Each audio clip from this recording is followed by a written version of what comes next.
ငါတို့တော့အိမ်မှာပဲကြက်ရစ်ခဲ့ရပြီပေါ့ကွာဖျားပွဲကနှိုက်လွှားကြောမှာတွားကျင်လိုက်တာစိုးမိုးကနှုတ်ခမ်းကိုစူထော်ပြီးတော့မကြည်မနဲ့ရေးယူလိုက်ပါလေဖုံးတီเจ้าရဲ့တစ်သားဝရန်တာဟောင်းပေါ်မှာထိုင်နေကြတဲ့စိုးမိုးငတ်တက်နဲ့အငယ်ဆုံးကြားကွာထွန်ကြောင်ရဲ့မျက်နှာတွေကလာရောင်အောက်မှာညှိုးငယ်နေကြတယ်လူကြီးတွေကခရီးဝဲတယ်ဆိုရဲ့အကြောင်းပြချက်နဲ့သူတို့ကိုကျောင်းမှာအပ်ထားခဲ့ကြတာပါညဘက်လူချေတဲ့ရင်ခိုးထွက်ကြမလားလဲကြုံဆောင်ပြီးလိုက်သွားရင်ပွဲကင်းရောက်မှာပဲ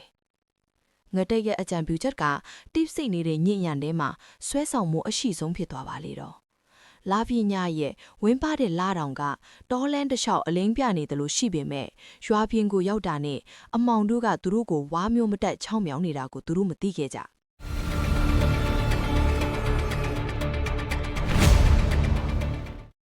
တော်လန်တိုင်းလျှော်လာရင်ခြေကုံလက်ပန်းကျလာချိန်မှာငါတက်ကစတဲ့ငင်းညူပါတော့တယ်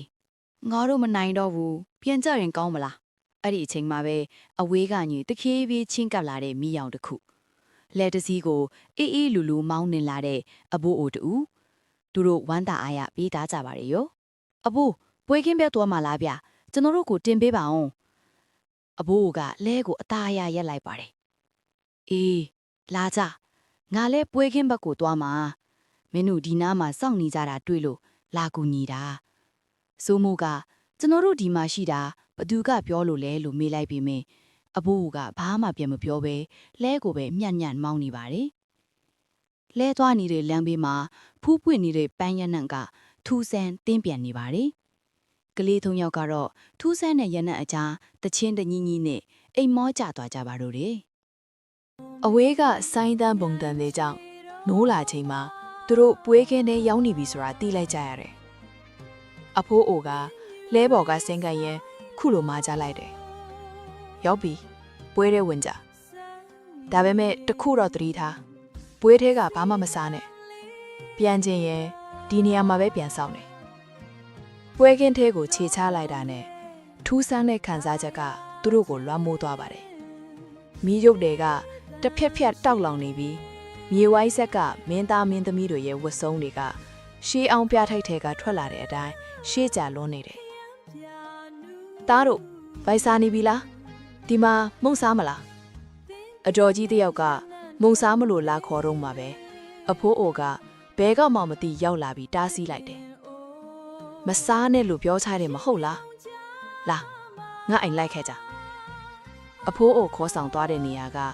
ပွဲခင်းအစုံကဝါအိမ်အိုကြီးတစ်လုံးအိမ်ထဲမှာစီမီခွက်ကလေးတစ်ခွက်သာရှိပြီးနေရန်ပေါ်မှာအမောင်ရစ်ကကြီးစိုးနေပါတယ်အဖိုးအိုကစပွဲပေါ်ကိုအတီးအနှံ့တွေကိုချပေးပါတယ်ဒါတွေပဲစားဒါကငါတို့ခြံကထွက်တာ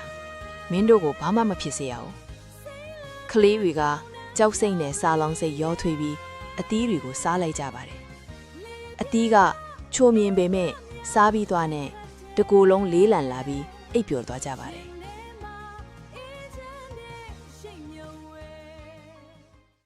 ညတကောင်ရန်ကြားကွက်တယောက်ဗိုက်ထဲကရစ်နာပြီးနိုးလာတယ်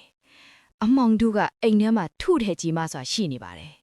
စိုးမိုးတို့ကအိမ်မောကျနေရကြောင်းကြားကွက်တယောက်ထဲအိမ်ပြင်ကအိမ်သားကိုတုံတုံရင်ရင်ကထထရပါတယ်အိမ်သားတွေရောက်ပြီးထိုင်နေတော့မှပဲအိမ်သားနောက်ကကုတ်ချစ်တန်ကြီးကိုကြားလိုက်ရတယ်ဘာတူလဲဘာမှပြန်မဖြေပဲအိမ်သားဝါထီယန်ကြားကလက်သေးရှည်ကြီးတွေကထွက်ပေါ်လာပြီးကြားကွက်ရဲ့ပခုံးကိုအတင်းဆွဲဖမ်းဖို့ကြိုးစားပါလေရောကဲကြပါအောင်ပြိုးကြားကွက်အသေးတန်းရုံးကန်ပြီးအိမ်ထဲကိုအသက်လူပြေးပါတော့နေအိမ်ထဲရောက်တော့တငယ်ချင်းတွေကနိုးနေကြပြီအိမ်အပြင်ဘက်မှာတော့ပွဲခင်းထဲကလူအုပ်ကြီးကအိမ်ကိုဝိုင်းထားကြပြီသူတို့ရဲ့ပါဇက်ကလည်း ငါတို့ကိုပေးကလေးတွေကိုငါတို့ကိုပေးဆိုရဲအတန်နတ်ကြီးတွေကထပ်ပေါ်နေပါတယ်အဲ့ချိန်မှာပဲအဖိုးအိုကအခန်းထဲကပြေးထွက်လာပါတယ်မင်းတို့ပြေးတော့ရွာထိတ်ကညောင်ပင်ကြီးစီကိုအမြန်ဆုံးပြေးကြလမ်းမှာဘသူခေါ်လဲ့မကြည့်နဲ့အဖိုးကြီးရဲ့လက်ထဲမှာအလင်းရောင်ဆက်ကွင်းတွေကတဖြည်းဖြည်းပွန်လာပြီးတလက်လက်နဲ့တောက်ပလာပါတယ်အဘိုးအိုကအိမ်တကားကိုဝုန်းကနေဖွင့်ပြီးအလင်းတန်းကြီးကိုလူအုပ်ကြီးစီပစ်ပြီးဟန်တားပေးလိုက်ပါတယ်ကလေး၃ယောက်ကတယောက်လက်ကိုတယောက်ဆွဲကြိုက်ပြီးတောလန်းအတိုင်းပြေးကြပါတော့တယ်အမောင်တွေကဒါတို့အမေတို့ဒီမှာဒီကိုလာကြဆိုတဲ့မိမတန်ကြီးကိုကြားရပါလေရောဒါပေမဲ့လွှဲ့ကြည့်ဖို့တော့ဝေလာဝေးမှာဟိုမှာညောင်ပင်ကြီးရဲ့အရေးကိုမြင်တာနဲ့သူတို့၃ယောက်လုံးအားကုန်တုံးပြီးပြေးဝင်လိုက်ကြပါတယ်မျက်စိထဲမှာအလေးရောင်တွေကစူးရှားသွားပြီးအရာအလုံးတိတ်ဆိတ်သွားပါတော့တယ်ဟေးကလေးတွေဘာလို့ဒီမှာလာအိတ်နေကြတာလဲဖုန်ကြီးเจ้าကကပ်ပီယာကြီးရဲ့အတန်ကြောင့်နိုးလာချိန်မှာနေရောင်ကြီးကဝရန်တာဓာတ်ကိုဖျာကျနေပြီညကဖြစ်ပျက်ခဲ့သမျှကအိမ်မက်တစ်ခုလိုရှိပေမဲ့သူတို့ရဲ့ခန္ဓာကိုယ်ပေါ်မှာတော့တောထဲမှာပြေးလွှားခဲ့ရတဲ့တစ်ကိုင်းခြေရတွေကအထင်အရှားငသက်ပခုံးမှာတော့ညကအိမ်သားနောက်ကလက်ဝါးရကြီးကအထင်အရှားသူတို့ညကသွားခဲ့တာကပွေးခင်းတစ်ခုမဟုတ်ပဲတောထဲကကြက်ရွာတစ်ခုဖြစ်နေခဲ့ကြောင်းကိုတော့အဲ့ဒီလက်ဝါးရကြီးကသက်သေပြနေပါတော့တယ်